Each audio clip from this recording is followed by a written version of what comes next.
Hola, ¿qué tal, chicas, chicos? Vamos a continuar con la lectura y estudio de la obra del doctor Freud. Estamos en un texto nuevo, les soy sincero. No sé si pueda acabar este texto en un solo video. Tiene por título Algunas notas adicionales a la interpretación de los sueños en su conjunto. Un texto de 98 años al momento de estar grabando este video, que me veo muy chiquitín. Vamos a hacer un poquito más grande esto. Eh, Es un texto que abarca más o menos como veintitantas páginas, o 17, más o menos, unas 20 páginas. Ajá. Les soy también sincero, es un texto, pienso yo que sencillo, pienso yo. Vamos a ver lo que nos depara. Están viendo en pantalla el título original en alemán, las ediciones en alemán. Mm, qué curioso. Teoría sexual y algo sobre el sueño. No sé qué quiere decir la parte de la palabra que estoy subrayando. Leeré o leeré, no sé. No sé cómo se pronuncia eso. Lo que sí sé es que esta primera parte significa sueño. Miren, las traducciones al castellano. Así está escrito la significación ocultista del sueño, los límites de la interpretabilidad de los sueños, la responsabilidad moral por el contenido de los sueños. Ajá. Es decir, al parecer, y ya me despertó el texto el interés, el texto se divide en tres capítulos o tres ensayos cortitos. No había visto, ahorita que revisé superficialmente el texto que vamos a leer, eh, yo solo vi uno, dos y tres, o A, B y C, no me acuerdo bien, pero eran tres. Ajá. Y aquí lo que estoy viendo es que cada uno de esos textos pequeñitos, Ludovico Rosenthal les dio un título en particular. Ajá. Mismo traductor, mismo traductor. Ajá. Dice el texto, el volumen 3 de las Gesamtschriften, el primer compendio en alemán de las obras de Freud, en que apareció este trabajo por primera vez, se publicó en otoño de 1925. Más o menos por esa misma época, en septiembre de ese mismo año, el tercero de estos ensayos fue incluido en el Almanaque, ajá, 1926, y también en Imago. Imago era una publicación periódica de la Asociación Psicoanalítica Internacional. Dice el texto, en estos tres ensayos tuvieron una historia bibliográfica algo accidentada. Como expliqué en mi introducción a la interpretación de los sueños, al preparar la primera recopilación de obras de Freud, los Gesamtschriften, se resolvió dedicar el segundo volumen a una reimpresión sin cambio alguno de la primera edición de La interpretación de los sueños. Ajá. Y reunir en el tercer volumen todas las correcciones y agregados hechos por Freud en ediciones posteriores. Este material adicional había, entre este material adicional había tres capítulos suplementarios. Los dos primeros, que se ocupan de los símbolos y la elaboración secundaria, respectivamente, consistían casi por entero en los antiguos agregados incorporados a partir de la segunda edición, a la interpretación de los sueños. Que debo decirles, queridas, queridos, este libro, La interpretación de los sueños, es complicado, ciertamente, leer la interpretación de los sueños. Y es un texto que se va modificando conforme la historia misma del movimiento psicoanalítico. Ajá. Modificando no quiere decir, ¿cómo explicarlo? Que Sigmund Freud se contradiga, más bien va complementando las observaciones que hizo en la primera edición. Ajá. Dice el texto, aquí está. Pero ¿qué? Debe ser subcapítulo 3 o algo así. El actual grupo de ensayos era completamente nuevo y no había aparecido en ninguna edición previa.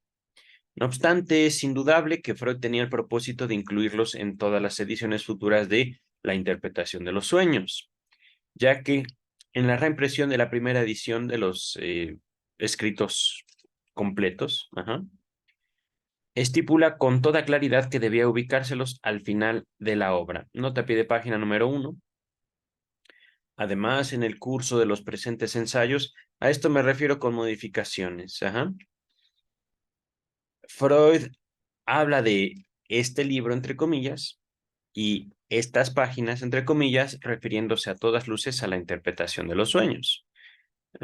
Ok, si tú lo dices, Strachey, tenemos que creerte después de todo, ¿no?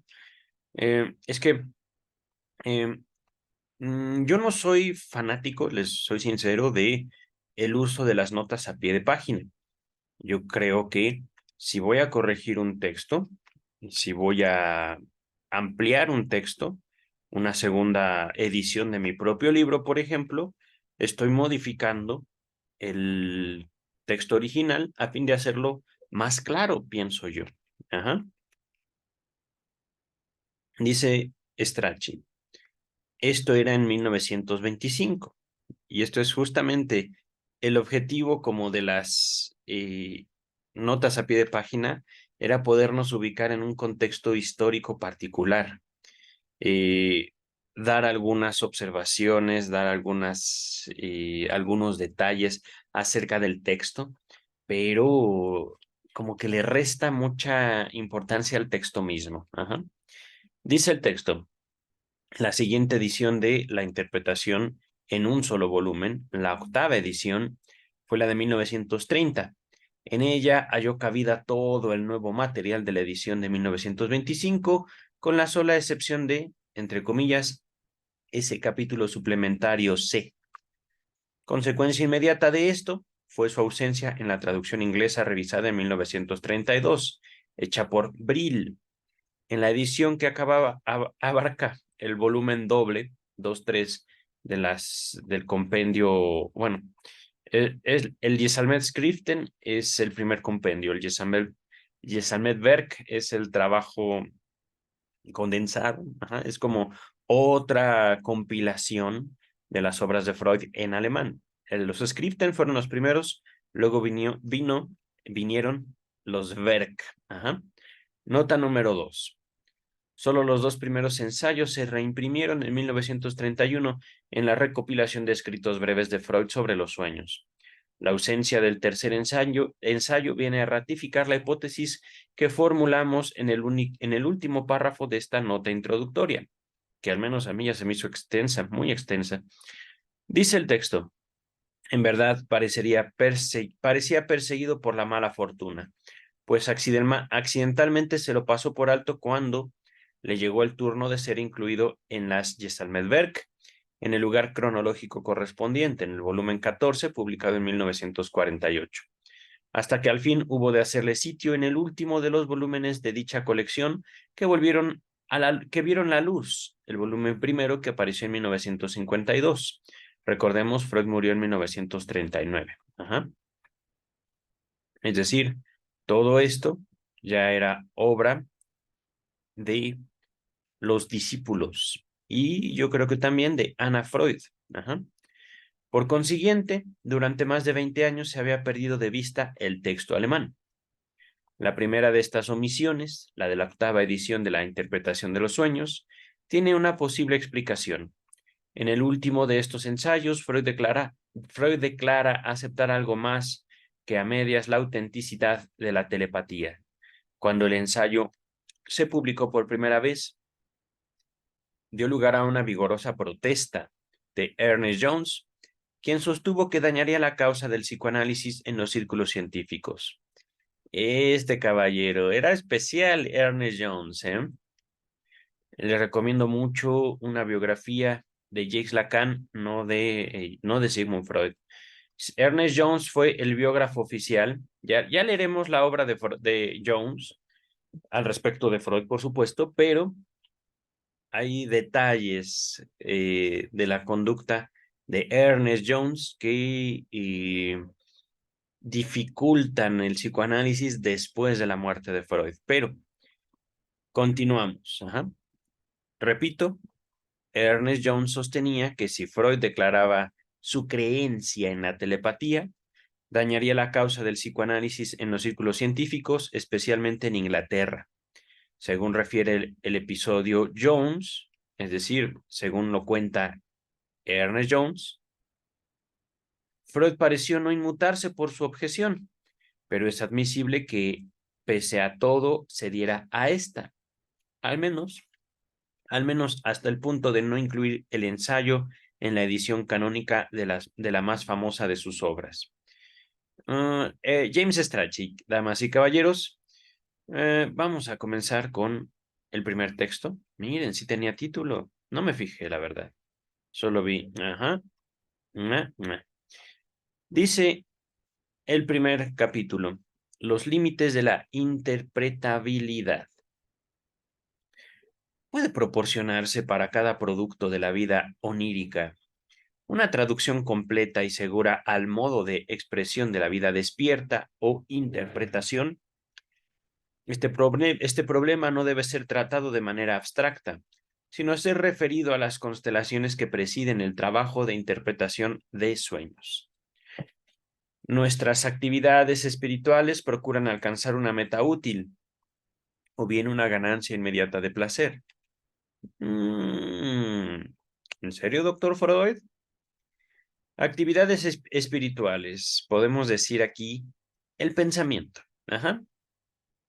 Actividades espirituales, lo que hace nuestro espíritu. Busca la utilidad o una ganancia de placer. Ok, se entiende, digo. No estoy tan a gusto con la introducción del espíritu, pero bueno, es su texto, doctor Freud. En el primer caso, ellas, las actividades espirituales, son decisiones intelectuales, preparativos para la acción o comunicaciones a otras personas. En el segundo, las llamamos a jugar y fantasear para ganar placer, ¿se entiende? Ajá. Por lo demás, sabemos que lo útil no es sino un rodeo para alcanzar una satisfacción placentera. Es decir, podemos también reducir la utilidad, la función, al sujeto mismo. Una pregunta, ¿para quién son felices ustedes? Podremos responder, para mí mismo. ¿Y qué tal cuando estaban en desacuerdo con papá o mamá? ¿Qué tal si su felicidad pudo hacer evidente que ustedes transgredían los límites impuestos por papá y mamá? Entonces su felicidad, su propia felicidad, podía ser un estorbo para sus actividades. Oh, queridas y queridos, dice el texto. Ahora bien, el soñar es una actividad del segundo tipo, repito, para alcanzar placer, ganancia de placer, jugar y fantasear, soñar. Ajá. Y por cierto, la más originaria desde el punto de vista de la historia del desarrollo. Es decir, primero soñamos antes de poder jugar y antes de poder fantasear. Ajá.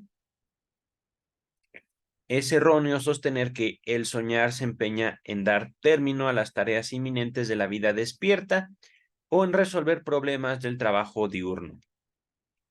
Pero ¿no dijo usted que hay veces que sueños siguen nuestro pensamiento de vigilia y nuestro pensamiento no a veces se encarga de abordar problemas, doctor Freud? ¿No han habido soluciones que nos llegan en sueños? Aquí parece usted contradecirse en la interpretación de los sueños. Parece ser. Continuamos. De ello se encarga el pensar preconsciente.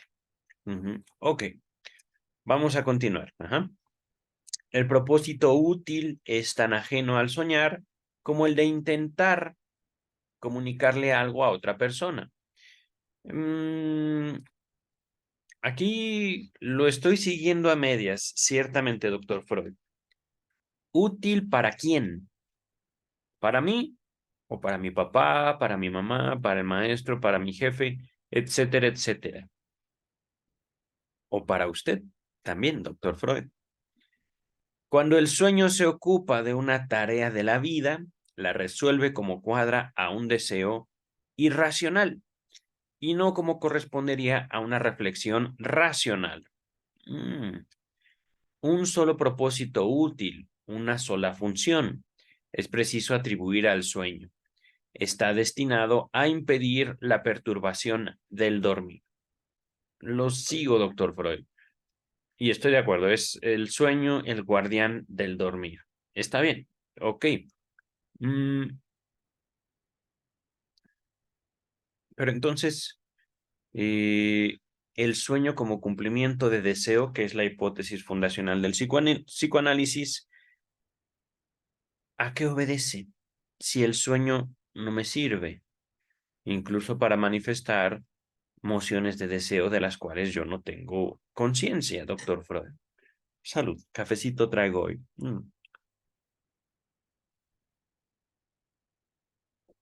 El sueño puede describirse como un fragmento de fantaseo al servicio de la conservación del dormir. Ok, de ello se sigue que al yo durmiente le resulta por completo indiferente lo soñado durante la noche, siempre que el sueño haya cumplido con su misión, el que le haya permitido dormir, y que los sueños de los cuales uno no sabe decir nada tras despertar son los que mejor han desempeñado su función. Bueno, doctor Freud, a veces también los sueños nos despiertan, ¿no? Esto es malo. Voy a usar esa palabra. ¿Es malo que nos despierten nuestros sueños? ¿Y malo para quién? ¿Para un doctor? ¿Para el sujeto?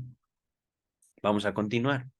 El caso contrario, tan frecuente en que recordamos sueños y hasta por años y decenios incluso, décadas de vida. Ajá. Significa siempre una irrupción de lo inconsciente reprimido en el yo normal. Es la contraprestación que exigió lo reprimido para colaborar en la cancelación de la amenaza que pendía sobre el dormir. Ok, ok, aquí estamos hablando, digamos, de una dinámica. Hablamos de una dinámica y también en relación con una economía. Lo reprimido se refiere, digámoslo así, a un conjunto de representaciones, ideas, fantasías, pensamientos. Ajá. Con la palabra representación quiero abarcar todos esos fenómenos. Un conjunto de que el yo ha apartado de sí. Nuestra identidad aparta ciertos deseos de sí conforme ciertas fuerzas van demandando en la identidad una posición privilegiada. Y con fuerzas me refiero a partes del yo, deseos. Un deseo se opone a otro. Ajá. Y entonces, a lo largo de nuestra vida, podemos tener muchísimos deseos. Yo creo que en esto podemos ir aterrizando el texto. Un deseo negocia con otro, siendo que los dos forman parte de nuestro yo global, de nuestra totalidad, de nuestra subjetividad. Ajá. Entonces, lo reprimido, digamos, le presta al yo normal esa imagen, ese elemento que le permite recordar un sueño por años e incluso décadas. Decenios, dice el texto. para que en su momento nosotros hayamos podido dormir. ¿Ok? Dice el texto. Como sabemos, es esa irrupción lo que confiere al sueño su importancia para la psicopatología, significatividad. Ajá. ¿Cuándo podemos descubrir su motivo pulsionante? Hoy estoy un poco mm, distraído. Dice el texto.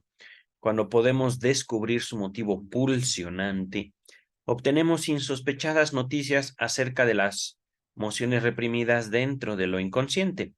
Y por otra parte, cuando deshacemos sus desfiguraciones, espiamos al pensar preconsciente en estados de recogimiento íntimo que durante el día no habían arrastrado hacia sí a la conciencia.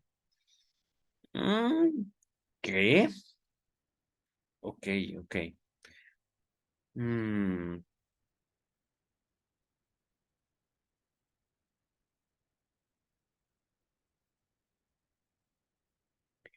Hasta aquí más o menos lo sigo, doctor Freud. Cuando deshacemos sus desfiguraciones, espiamos al preconsciente en estados de recogimiento. Esta palabra es la que no puedo entender del todo. Como si el preconsciente tomara, recogiera para sí determinados elementos, ajá, determinadas representaciones, fantasías, conjuntos de pensamientos, ajá, que durante el día no habían arrastrado hacia sí a la conciencia. Entiendo que el preconsciente, digamos, es la parte de nuestra identidad en la cual se lleva a cabo esta negociación. Tú sí y tú no. Ajá. Al tratar de definir lo importante en un día, tenemos que separar, ajá, lo importante de la basura. Y sin embargo, el cuidado de nuestra propia vida física a veces cuesta, no tanto en sentido económico, sino en sentido afectivo. El dejar ciertas partes, ciertas representaciones, ajá, alejadas de nosotros, alejadas de nuestra atención, de nuestro interés, de nuestra actividad. Aquí es lo que estoy logrando recoger yo de este texto. Cómo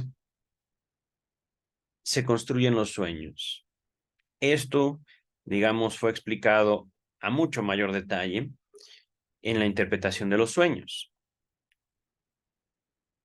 Aquí está planteado de una forma, se me antojó un poco oscura en su momento. La primera lectura. Al detenernos, se trata de ubicar consciente, preconsciente e inconsciente. Ajá. Y es que ya estábamos dentro de cierta estructura, digamos, argumental del doctor Freud, en lo cual esta palabrita, el preconsciente, ya casi no había sido nombrada. El preconsciente inunda desde la interpretación de los sueños hasta, ¿qué les puedo decir? Mm,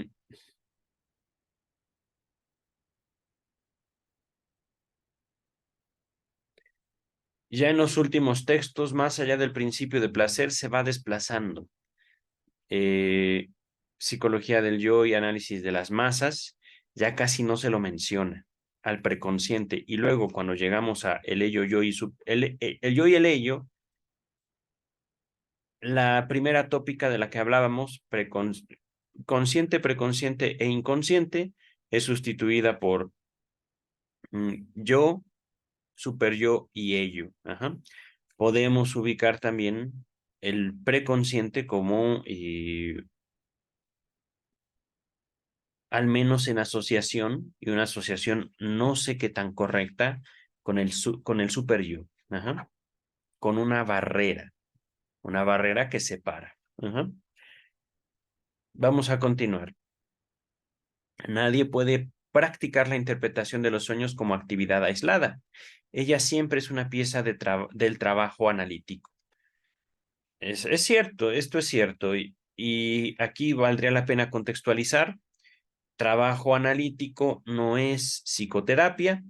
Trabajo analítico tiene otros beneficios que no son contemplados al año 2023 por las autoridades médicas internacionales.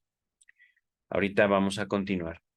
En este último, en el trabajo analítico, según sean nuestras necesidades, prestaremos interés unas veces al contenido onírico, es decir, el sueño mismo, el contenido onírico preconsciente, otras a la contribución de lo inconsciente en la formación del sueño, y hasta solemos descuidar un elemento en favor del otro.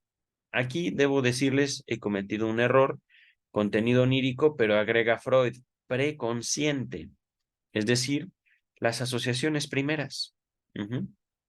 Mientras que la contribución de lo inconsciente, ya estamos hablando, ¿dónde está?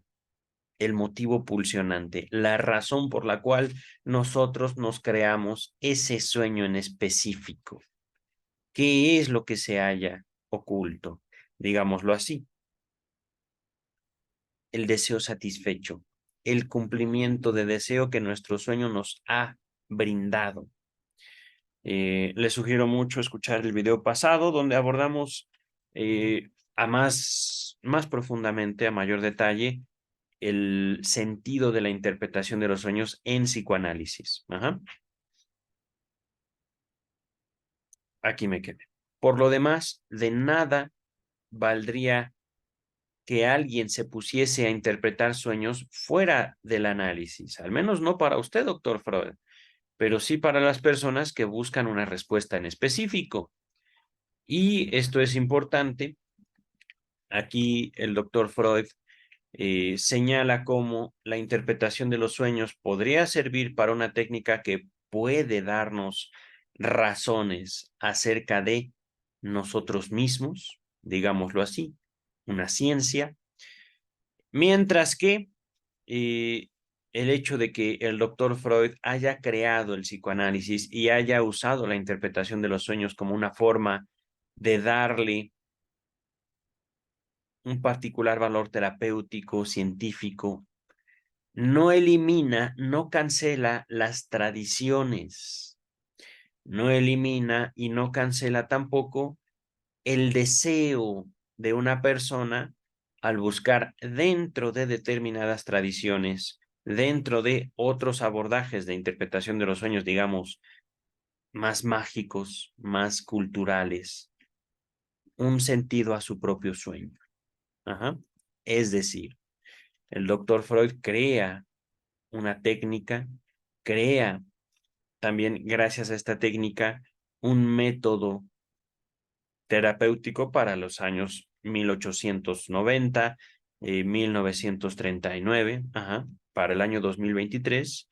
Les comento, el psicoanálisis ha pasado mucho en su historia, muchísimo, entre ellos, por supuesto, la muerte de Freud, la mala lectura que se hace de Freud después de su muerte, separándolo de sus valores, digámoslo así, científicos, buscando reducir al psicoanálisis a la mera técnica, la creación tanto de la psicología, y esto no como ciencia, sino más bien como disciplina encargada de el tratamiento terapéutico por medio de la palabra.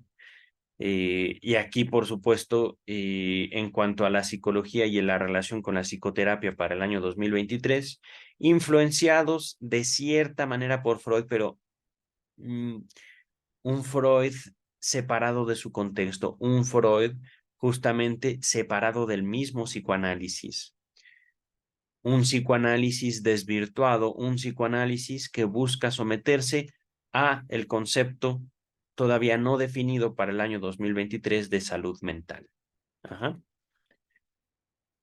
Aquí cuando les digo todavía no definido, es que es imposible definirlo. La salud mental depende de la posibilidad de que alguien pueda señalarle a otra persona lo correcto, pensar, decidir para el otro. Y en ocasiones efectivamente se lo hace. Y esto no es de ninguna manera psicoanálisis, no tiene que ver con la dirección que el doctor Freud quiso darle a su técnica y por supuesto a sus herramientas, la interpretación de los sueños. Por ejemplo, eh, me parece que Alejandro Jodorowsky, él sí ha hablado de algo inconsciente, Alejandro Jodorowsky, pero no es el inconsciente freudiano.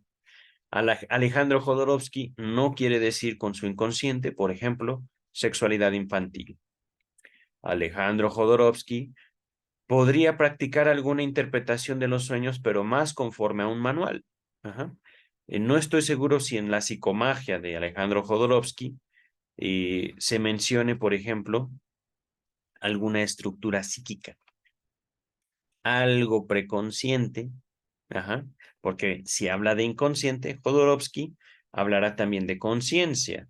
Y aquí también vamos aproximándonos a estas malas lecturas que se hicieron de Freud al respecto de una conciencia como, entre comillas, un grado superior de inteligencia, un grado más refinado de contacto con uno mismo y con el mundo. Ajá. Ser mejores es parte, digamos, de lo que persigue la salud mental, una forma de reeducación, un anhelo indefinible e inalcanzable de un deseo. Pero aquí, por lo demás, nada valdría que alguien se pusiese a interpretar sueños fuera del análisis, nada valdría para usted, doctor Freud, y nada valdría para el psicoanálisis, pero sí para esos que están buscando, por ejemplo, que sus sueños les prediga el futuro. Por ejemplo, dice el texto, no podría evitar las condiciones de las situaciones, no podría evitar las condiciones de la situación analítica y aun si elaborase sus propios sueños, estaría emprendiendo un autoanálisis, justo como usted, doctor Freud. Este señalamiento no vale para quien renuncie a la colaboración del soñante y procure alcanzar la interpretación de los sueños mediante aprehensión intuitiva. Pero semejante interpretación de sueños sin miramiento por las asociaciones del soñante no pasa a ser, aun en el caso más favorable, una muestra de virtuosismo científico de muy dudoso valor. Sí, doctor Freud, pero mire, es que el empeño científico que usted realizó, muy valioso a mi criterio, fue difícilmente, difícilmente permeó la historia. Hubo mucho que se hizo con su trabajo, doctor Freud, pero identificarlo como ciencia es algo que muy poca gente hacemos. Y por supuesto, no como una ciencia positivista, no como una ciencia exacta, no como una ciencia, ¿cómo decirlo? Estadística. No, es otra forma de ciencia, sin duda. Vamos a continuar. De hecho, antes de continuar, este empeño de ciencia tiene mucho que ver con la lengua, el idioma en el cual Sigmund Freud desarrolló la mayor parte de sus teorías, el alemán. Naturalwissenschaften, ciencia natural. Ajá. Eh, el término ciencia natural tiene también su propia historia, es decir, para que nosotros podamos concebir el valor científico de la obra de Sigmund Freud, tenemos que aproximarnos a la historia de la ciencia misma. Pero efectivamente, la elaboración de Freud es científica, porque es posible demostrarla, porque es posible repetirla. La interpretación de los sueños es el elemento, digamos, como más, eh, el elemento o la técnica más al alcance de la mano de cualquiera que, por supuesto, se dedique a estudiar la interpretación de los sueños para saber qué es lo que Freud quería decir con eso. Dice el texto, si se practica la interpretación de los sueños siguiendo el único procedimiento técnico que puede justificarse, pronto se repara en que el resultado depende enteramente de la tensión de resistencia entre el yo despierto y lo inconsciente, reprimido. En efecto, como lo he expuesto en otro lugar, nota número 2, el trabajo que se realiza bajo una, entre comillas, elevada presión de resistencia, exige del analista un proceder diferente que el de presión escasa. Esto fue expuesto en el texto pasado, observaciones sobre la teoría y la práctica de la interpretación de los sueños. Se los dejo en la descripción. En el análisis es preciso enfrentar durante largos periodos resistencias internas que no son consabidas todavía y que, por cierto, no podrán superarse mientras permanezcan así, desconocidas. Por eso, no es asombroso que las producciones oníricas del paciente, no es asombroso que de las producciones oníricas del paciente solo se pueda traducir y valorizar una cierta parte, y aún de manera incompleta, las más de las veces. Helo ahí. Nosotros, por ejemplo, en la química podemos medir los elementos, podemos pesarlos, saber cuánto es un gramo de sal, por ejemplo. ¿Cuánto pesa la felicidad? ¿Cuánto pesa la tristeza? ¿Cuándo podemos hablar de un sentimiento, de un afecto, de un deseo inconsciente cuando no sabemos si eso es posible en un solo caso? Hablando de el carácter científico del psicoanálisis, podemos decirlo, el psicoanálisis tiene como objeto de estudio lo anímico inconsciente. Ajá. Esta posibilidad de algo inconsciente en la vida de una persona, una sola, se demuestra como posible o se cancela. Se demuestra o se cancela la posibilidad durante un análisis. Aquí, por supuesto, no puedo evitar señalar, digamos, la lógica circular. Y sin embargo, esta lógica circular no tiene origen en el psicoanálisis. El psicoanálisis la pone en evidencia. Es una lógica del deseo, es parte de la naturaleza humana, cíclica. Ahorita, por supuesto,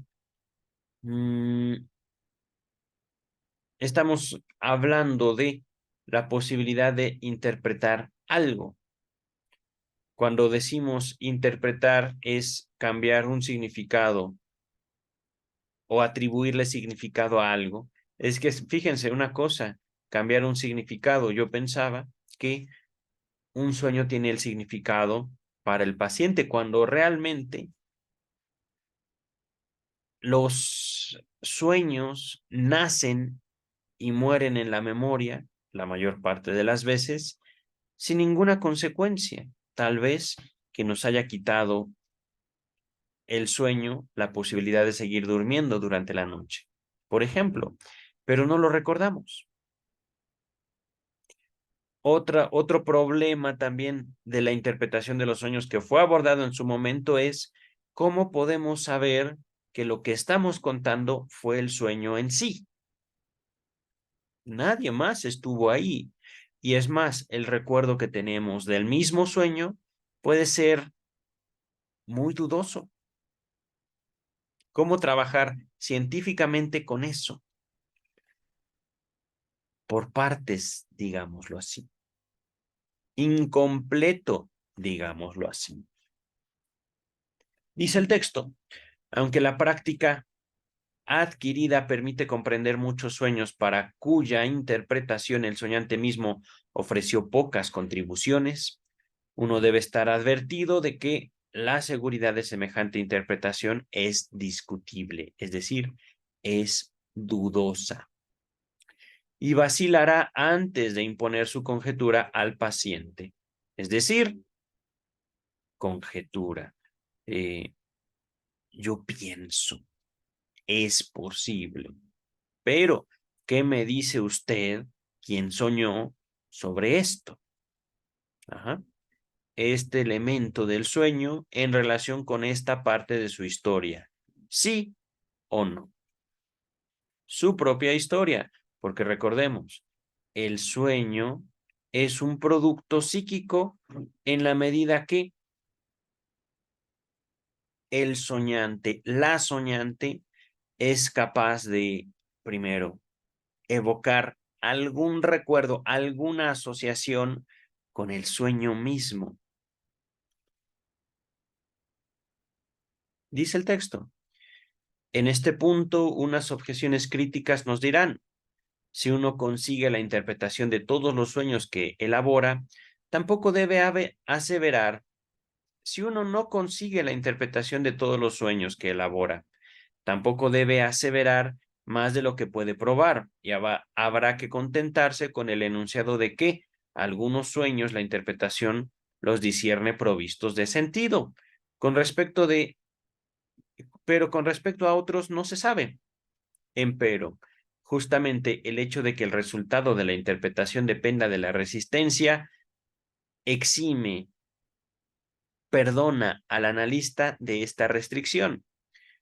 Puede hacer, aquí antes de continuar, estamos hablando de una resistencia, pero no de el paciente a una, entre comillas, relación terapéutica, definiendo la relación terapéutica como otra forma de educación, una reeducación para el año 2023. Ajá. Hablamos de una resistencia específicamente en psicoanálisis como un yo no quiero saber de mi sueño, yo no quiero hablar de mi sueño. Esa resistencia viene de mí, para mis productos, aquello que me evoca mi sueño. No es una resistencia, por ejemplo, a una persona que me quiere decir lo que debo pensar, decir o hacer. Ajá. Lo que debo soñar, que esto fue algo de lo que hablamos poquito en el video pasado.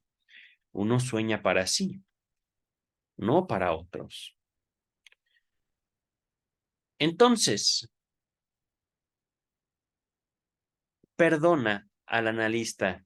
La resistencia quiere decir el trabajo del análisis será un trabajo de aproximación, ¿cómo decirlo? Paulatina, poquito a poquito, de mí a mis producciones. Ajá.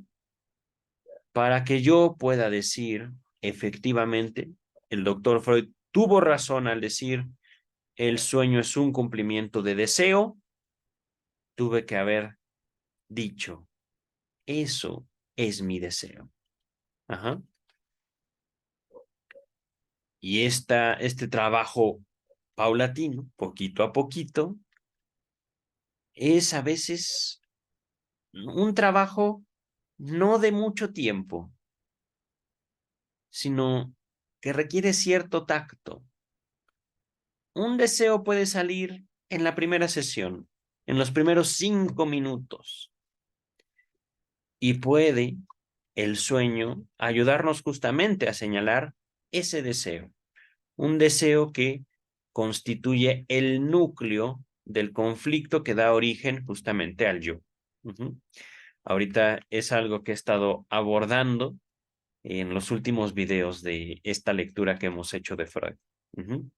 Pero entonces, si la interpretación de la cual depende el análisis, una interpretación que pasa por el analista, pero depende principalmente del analizante, el analista, digamos, la facilita, el analista la fomenta, la promueve la interpretación, ese acercamiento a el origen, ese acercamiento a la base de nuestra estructura psíquica, la base de nuestra identidad.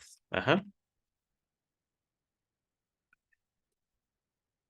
Es decir, el análisis es un trabajo ciertamente de dos personas, en la cual el analista se muestra como un ayudante, una ayudante, pero es un trabajo que recae sobre el sujeto que desea, el sujeto que sueña. Ujú. Dice el texto, puede hacer la experiencia de que un sueño al comienzo incomprensible deviene transparente en la próxima sesión, después que se logró eliminar una resistencia del soñante por medio de un señalamiento feliz. No se preocupe, esas cosas pasan. Saludcita. No, perdón, cafecito.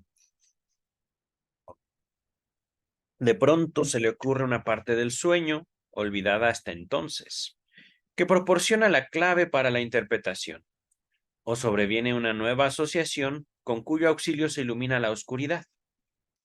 También suele ocurrir que tras meses o años de empeño analítico, vuelva a abordarse un sueño que al comienzo del tratamiento pareció incomprensible y carente de sentido, y que ahora experimenta aclaración plena por las intelecciones obtenidas hasta entonces. Nota número 3. Dice el traductor, véase la acotación que Freud hace del tiempo que llevó a interpretar el sueño del hombre de los lobos.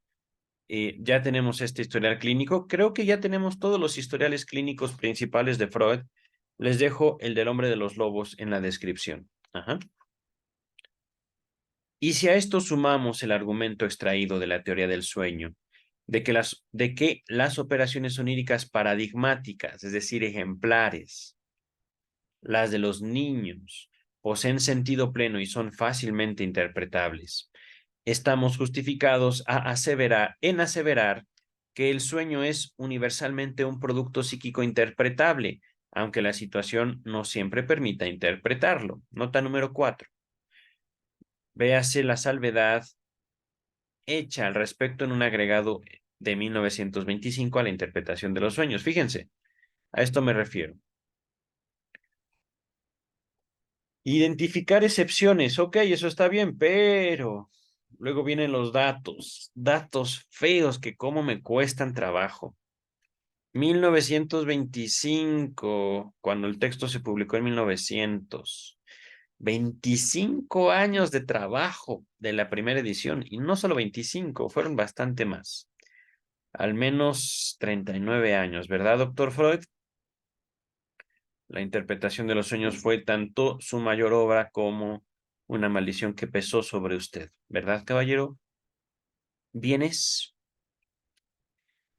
Dice el texto, cuando cuando se ha hallado la interpretación de un sueño, no siempre es fácil decidir si es completa, entre comillas. Vale decir, si por medio de ese mismo sueño no se habrán procurado expresión también otros pensamientos preconscientes. Nota número 5. Veas interpretación de los sueños. Ajá.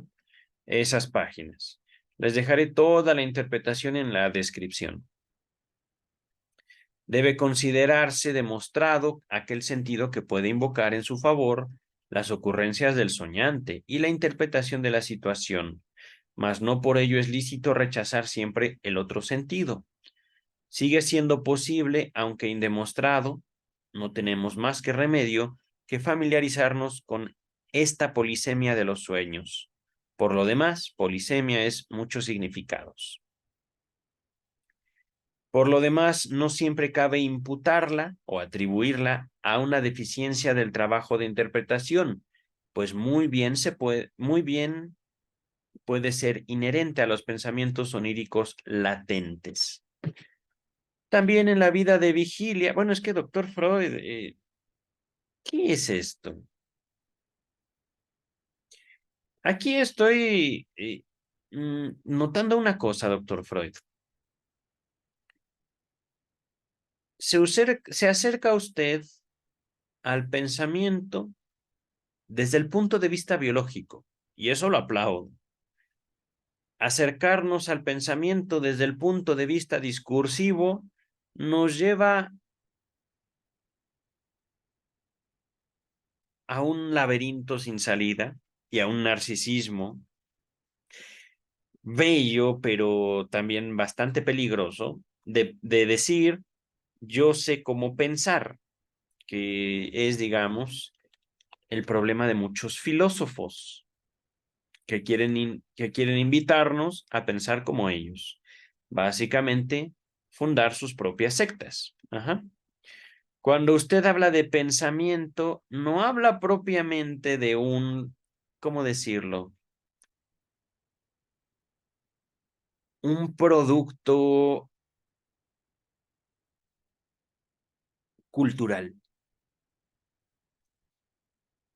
Cuando hablo y describo el pensamiento como un producto orgánico, biológico, al leer pensamientos oníricos latentes en este texto en particular, en este momento, me pareció como algo tan cambiante como vacío. Voy a usar esas palabras.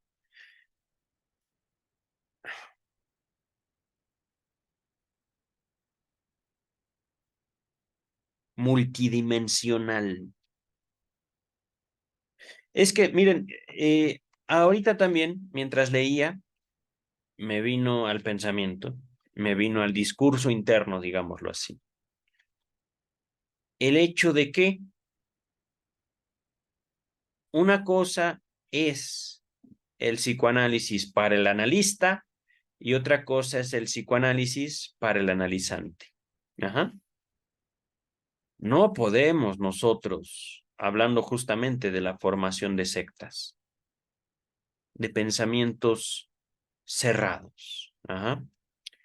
No podemos nosotros como analistas esperar que nuestros valores sean transmitidos por medio del contacto físico, discursivo, hacia otras personas. No podemos simplemente. Si para un analista la interpretación de los sueños y el psicoanálisis es una forma de obtener un conocimiento, tanto del otro como de lo anímico inconsciente, siendo el psicoanálisis la ciencia que tiene por objeto de estudio lo anímico inconsciente, no la conducta, no la mente en su totalidad, lo anímico inconsciente, que eso ya es decir mucho, queridas y queridos. Definir un objeto de estudio es definir una ciencia. Ajá. Y hablando de el lenguaje usado por Freud con objeto de transmitir su idea, su aproximación, su deseo. Ah, no es cualquier cosa. El interés del analista al escuchar un sueño es una interpretación que le permita señalar la relación de esa persona soñante con sus propios deseos y como en el intermedio el soñante se opone a sí mismo, a sí misma, a su propia satisfacción. No placer, satisfacción. Ajá. Justamente al separarse de sus propios deseos. Pensamientos oníricos latentes, es decir, aquellos pensamientos que están sosteniendo la estructura del sueño, del sueño. Ajá. Pero sostener la estructura del sueño es también poder contar con las bases para poder decir, este soy yo, este es mi deseo, esta es mi estructura. Ahorita estoy tratando de aproximarme a esta pequeña frase. Ajá. Sin duda, aquellos que hemos vivido el análisis como algo, ¿cómo decirlo?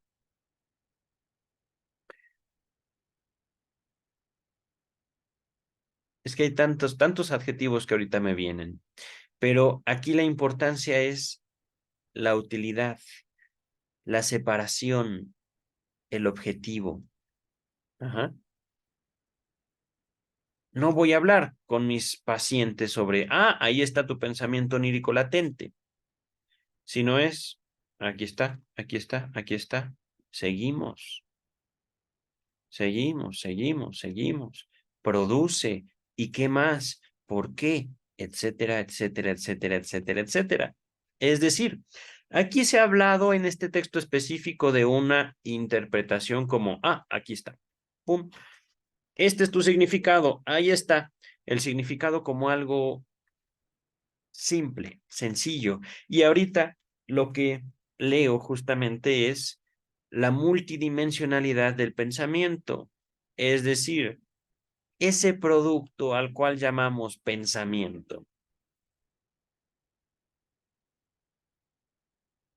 Voy a empezar con el pensamiento. Ese producto que ustedes y yo llamamos pensamiento. Un producto del cual nosotros damos cuenta porque escuchamos que alguien habla y esas palabras, ese mensaje, esa forma de decir las cosas genera algo en nosotros. Hay un eco. Ajá.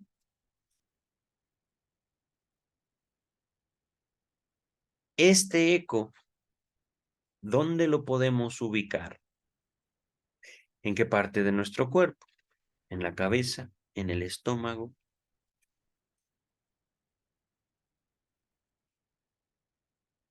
La importancia que tiene para mí aquellas producciones de las cuales yo soy capaz, aquellos pensamientos, aquel justamente diálogo interno, aquellos sueños. Yo, como analista, me acercaré a ellos parcialmente, no tratando de atribuir un significado concreto. De hecho, en el video pasado les exponía un evento real que tuve, no cuando yo estaba en análisis, sino un sueño, y un sueño que me afectó en su momento, hace ya unos años. Y es justamente la posibilidad de acercarnos a esas producciones, lo que genera un eco impresionante en la vida de aquellos, digamos, que se han atrevido a develarse a sí mismos sus deseos. Estos pensamientos oníricos latentes, digamos, son el camino que nos lleva a una interpretación no concreta, orgánica, viva, multidimensional.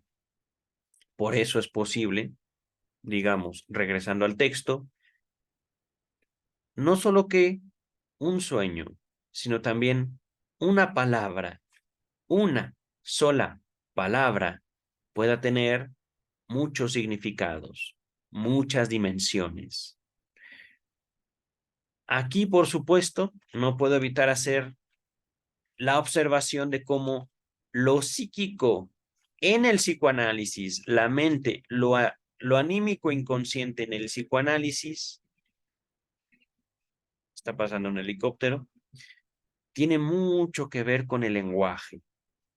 Una sola palabra y dentro de nosotros puede arder Troya. Con una sola palabra. Los efectos de una sola palabra en determinadas personas, en determinadas situaciones, pueden ser incalculables.